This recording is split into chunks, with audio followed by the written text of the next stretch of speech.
Africa's second most populous nation and a regional diplomatic heavyweight, Ethiopia has been mired in conflict for years, with regions like Tigray at brink of famine in recent time. Aid agencies have been supporting with foods, medicines and life-saving supplies. However, the already fragile region is fast heading towards more instability due to internal forces. Good morning, I'm Sarah Sapsanama and these are the headlines of the hour. All-party meeting called by Prime Minister Sherbadu Dewa to seek for a way out of the political stalemate ends inconclusive. Main opposition CPN UML boycotts the meeting. Share investors lose 782 billion rupees in less than 2 months. Increase in bank interest and strict provision of regulatory board attributed to the overall decrease in NEPSE.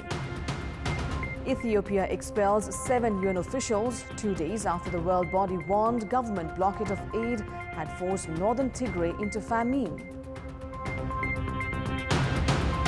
And the SAF Championship to kick off from today in Maldives. Nepal to face the home team in its first match.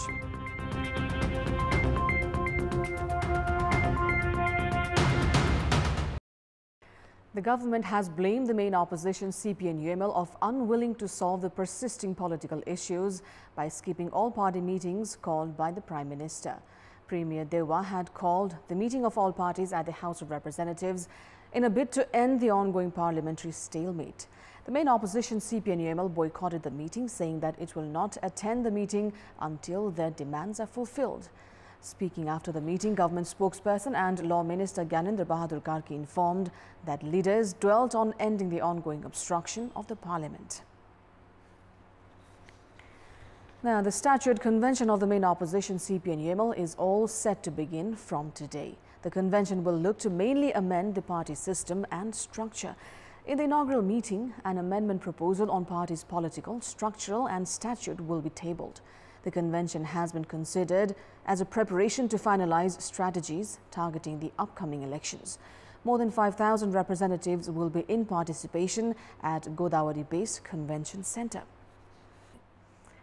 Shares investors have suffered a loss of 782 billion rupees in last 1.5 months alone, while the stock market index NEPSE has gone down by 565 points during this period. The stock index NEPSE went down by 32.5 points yesterday to settle at 2,651 points. The stock index had reached an all-time high of 3,198 points on 18th of August. Increasing bank interest, strict provision imposed by the regulatory board and approaching festivals have been attributed to an overall decrease in NEPSE. Banks have increased their interest rate due to liquidity crisis. In recent days, commercial banks have also shifted their investment to limited sectors prioritized by the Nepal Rashtra Bank and have controlled issuing share loans to investors. Meanwhile, investors have also booked their profit from the market, causing decrease in the share market. Likewise, amended policies of the regulatory board have also affected the overall share market, pushing the NEPSE down in recent days. The central bank had revised the share loan limit up to 120 million rupees for an individual or an institution, which largely has affected the share market.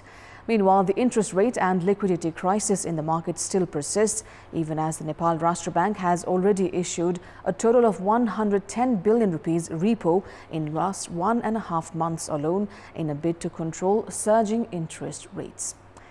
Now, the country's COVID-19 death tally has reached 11,135 as 12 more COVID-19 patients succumbed to the virus in the past 24 hours. Meanwhile, out of the 8,555 samples tested through the PCR method, 898 came out positive.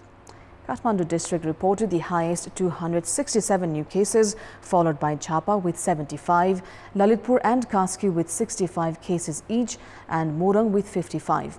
The total recovery tally has reached 765,758 as 911 individuals registered full recovery yesterday. The recovery rate now stands at 96.3%.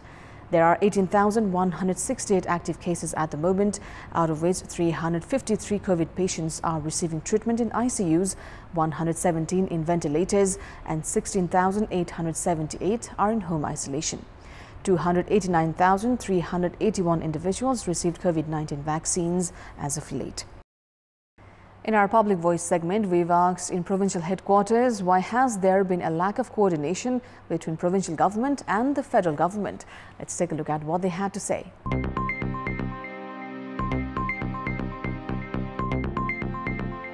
पावरमा र पदमा हुनुहुन्छ उहाँहरू इमानदारीका साथ यदि लाग्ने हो भने प्रदेश सरकारको र केन्द्रीय सरकारको बीचमा समन्वय निश्चित रूपमा हुन्छ तर दुबईको मनमा बेइमानी नियत छ अभ्यासकै क्रममा रहेको हुँदाखेरि पनि राम्ररी समन्वय हुन नसकेको हुन सक्छ संघीय सरकारले प्रदेश सरकारलाई अधिकार प्रत्यायोजन नगरेको कारणले गर्दाखेरि पनि अहिले चाहिँ समन्वय नभएको केन्द्रीकृत मान्यता नै हो केन्द्रीकृत मान्यता चाहिँ अहिलेसम्म पनि हटेर गएको छैन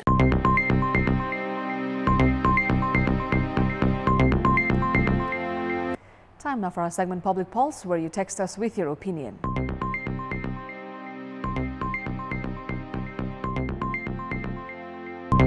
The question is, what should be done to make the education of children with different abilities effective? Your options are A. Increase resources, B. Modernization in learning, and C. Provision of scholarship.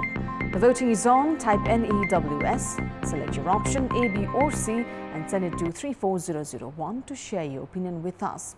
Time now for the sports update.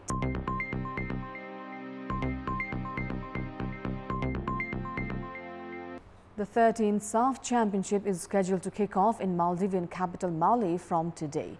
Nepal is to face the host team in the inaugural match. The match will kick off at 9:45 p.m. Nepal time. Team Nepal has never won the title but is hoping to create a history by lifting the trophy this time around. The team have been in fact in close camp training for the last 3 months and was in Doha, Qatar for the final training. During the pre-match conference, team captain Kiran Chemjong said that the team has to win all the matches to book its place at the finals. Captain Chemjong has assured the team will stage better performance given the presence of both young and experienced players.